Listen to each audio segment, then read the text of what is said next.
সারা দেশে মশা নিধন কার্যক্রমের দুর্বলতার কারণে ডেঙ্গু পরিস্থিতি উদ্বেগজনক মোড় নিয়েছে। চলতি বছরের মে মাসের তুলনায় জুন মাসে ডেঙ্গু আক্রান্তের সংখ্যা প্রায় ৩ গুণ বেড়েছে। জুলাইয়ে পরিস্থিতি আরও খারাপ হতে পারে বলে জানিয়েছেন বিশেষজ্ঞরা। স্বাস্থ্য অধিদপ্তরের তথ্য অনুযায়ী বৃহস্পতিবার পর্যন্ত এই বছর সারা দেশে ৯,০৬৫ জন ডেঙ্গু রোগী হাসপাতালে ভর্তি হয়েছেন।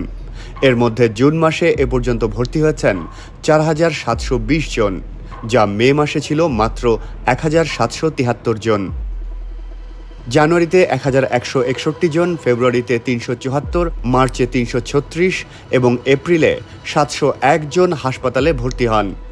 তবে মে মাস থেকে পরিস্থিতির অবনতি হতে শুরু করে এবং জুনে এসে তা ভয়াবহ রূপ নেয়।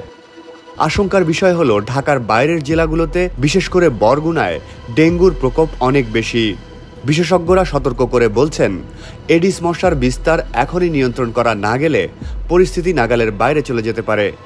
বিশেষ করে রাজধানীর বাইরের এলাকাগুলোতে জরুরি ভিত্তিতে ব্যবস্থা নেওয়া প্রয়োজন। জাহাঙ্গীরনগর বিশ্ববিদ্যালয়ের কীটতত্ত্ববিদ অধ্যাপক কবিরুল বাশার বলেন, মে মাসের তুলনায় জুনে আক্রান্তের সংখ্যা ৩ গুণ হয়েছে। এ ধারা অব্যাহত থাকলে জুলাইয়ে এ সংখ্যা ৪ থেকে ৫ গুণ এবং আগস্টে ১০ গুণ পর্যন্ত বাড়তে পারে। তিনি আরও বলেন, যখন এডিস মশা এবং ডেঙ্গু আক্রান্ত রোগী দুটোই একই সঙ্গে বাড়তে থাকে তখন রোগটির বিস্তার দ্রুতগতিতে হয়। আমরা বারবার সতর্ক করার পরও কর্তৃপক্ষ প্রয়োজনীয় ব্যবস্থা নেয়নি।